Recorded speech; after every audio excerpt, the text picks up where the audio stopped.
Où sont passés les super-héros français? On ne les voit plus, On voit les super-héros américains. mais on ne voit plus Super Résistant depuis longtemps. Sauf si tu parles du vrai super résistant. Pas celui de Papy fait de la résistance, mais celui des bandes dessinées de Pierre Mouchot, le bien nommé Fantax.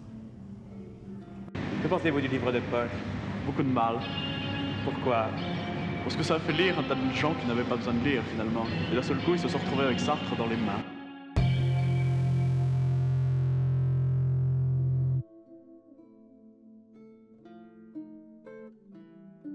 Tout se joue à Lyon pendant la guerre. En effet, une bonne partie du milieu littéraire a quitté Paris pour la zone libre. Et comme il y a une pénurie de comics américains, on assiste à l'émergence de super-héros locaux, et notamment Fantax. Qui est Fantax? Un héros pas si franchouillard que ça en fait. Dans le civil, c'est Lord Horace Neighbor, un diplomate anglais installé aux États-Unis.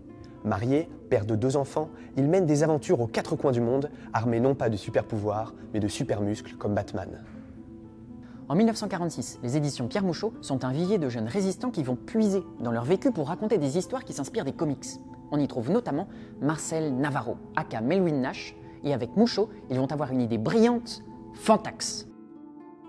Il représente un idéal de justice et de liberté dont rêvait une bonne partie des Français à l'époque, après les années humiliantes de l'occupation. Le premier numéro est vendu à plus de 100 000 exemplaires, ce qui est un chiffre énorme, surtout compte tenu de la pénurie d'encre et de papier qui sévissait à l'époque. Mais pourtant, l'aventure ne dure que 3 ans. En 1949, Fantax disparaît de la circulation. Pourquoi? Pierre Mouchot a eu des démêlés avec la justice à plusieurs reprises. D'abord, il est accusé de plagiat. Les petites éditions Pierre Mouchot travaillaient à toute vitesse. Elles fonctionnaient en atelier, c'est-à-dire que tous les dessinateurs devaient dessiner de la même manière. De cette façon, si l'un d'entre eux était absent, le travail pouvait continuer. Mais aussi, quand les dessinateurs manquaient d'inspiration, ils plagiaient grossièrement des planches américaines. Mais la pratique du plagiat était courante à l'époque, et elle ne peut donc pas tout expliquer. Deuxième accusation, la violence et la cruauté avaient toute leur place dans les aventures de Fantax.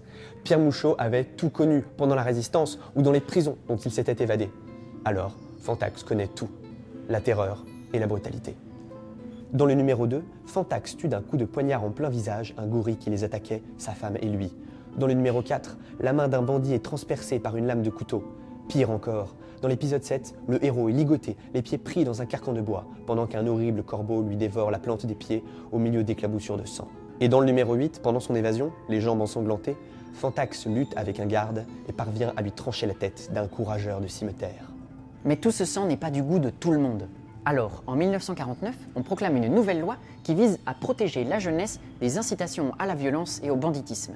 En effet, un super-héros, c'est avant tout un justicier masqué, qui va punir les criminels quand la justice n'est pas à la hauteur. Mais c'était peut-être nécessaire pendant la Résistance ou pendant l'épuration.